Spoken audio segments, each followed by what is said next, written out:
Chapter 7. The tables and easels have been rearranged. My table was separated from everyone else. They kept their eyes on their work as I passed. Even when I pulled out my chair with a cringeworthy screech, no one flinched. I was invisible. I picked up a blue pencil and tapped it against the page. The pure white paper mocked me. I put the tip of the pencil to the paper and waited. Nothing. The door opened, and everyone looked up in surprise. Neil shuffled into the room with a bandage wrapped haphazardly around his head. He paused and looked around, taking in the new layout of the room. His look lingered on me. He gave me a small smirk and crossed the room to an empty easel. He dragged it closer to my table and began drawing without another glance in my direction. Everyone else went back to their work. I couldn't stop staring at him. Without looking at me and barely moving his lips, Neil spoke quietly. Still, everyone heard him. "Don't let them break you. I've got a plan."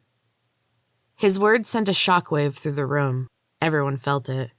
My hand trembled, and the pencil made a wiggly line across the page and off onto the table. I made myself look away and stared at the paper. I moved my pencil slowly, trying to ignore the churning, nervous excitement in my belly. A plan. Could we actually escape? My pencil looped and swirled around the page. Nonsense.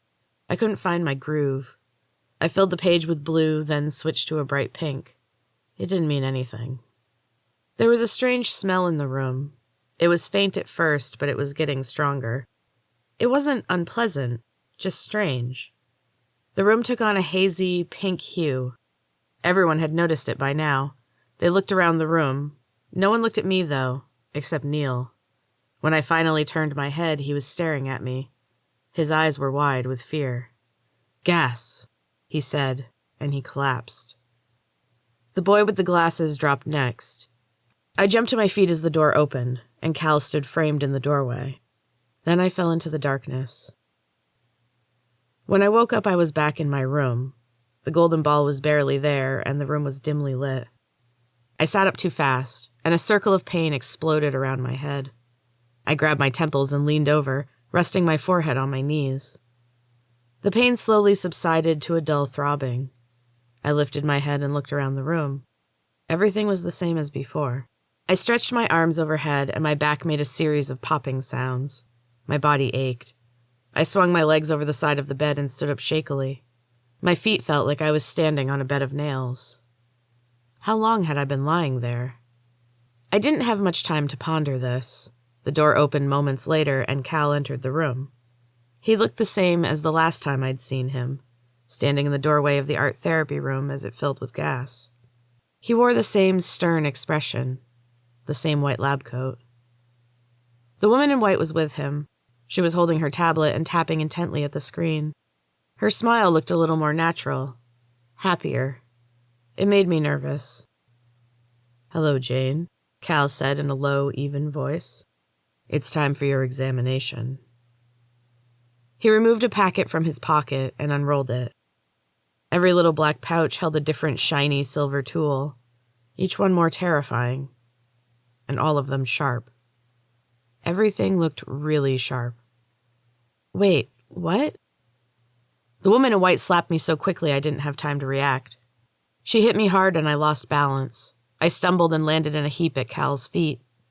He looked at me with a passive, blank expression on his face. He hadn't made any move to steady me. His hands remained on his tablet.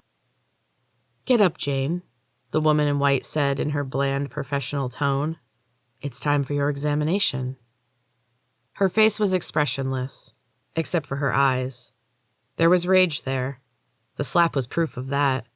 Someone wasn't taking enough Hyptiz. The door opened and two goggled attendants came in wheeling a stretcher between them. "No." I didn't mean to speak. It came out involuntarily when I saw the thick leather straps dangling from the sides of the bed. The woman in white kicked me this time, hard. My ribs made a sickening cracking sound, and the pain was blinding as she yanked me to my feet. "Yes, Jane." She pushed me to the attendants. "Here, strap her down. Double dose." Cal's eyebrows went up. "Double?" The woman in white leveled her cold gaze on Cal, and he stepped back, relenting. I think Jane can handle it. Her smirk, the real smile, returned to her face. The attendant's fingers dug into my arms as they put a needle in the soft flesh and pushed the plunger. Whatever they injected me with burned as it entered, and the pain spread to my whole body. The attendants lifted me onto the stretcher. I wanted to fight them. I tried to fight, but my body would not respond. I was awake. I could feel everything they did, but I had no control. Panic seeped in. My heart pounded in my ears and my chest was painful and tight, but I couldn't speak. I couldn't do anything to stop them. The woman in white stood over me and smiled. Cal appeared on the other side. His face was neutral, but his eyes and a small twitch at the corner of his mouth gave him away. Concern? Was no one at Silent Trees on Hyptiz? The first cut registered slowly. The pain grew unbearable. The woman in white made slow cuts along my legs, inside to outside. Each one was a searing stripe of pain. She worked her way down one leg and was starting on the bottom of my foot when I passed out. I woke to a strange sound. Laughter. The woman in white was laughing wildly. Her face when she leaned over me was red and sweaty. Loose strands of hair clung to her forehead, and her eyes were wild, unhinged. Cal watched her with an expression of fear and forced calm. He switched from one to the other rapidly.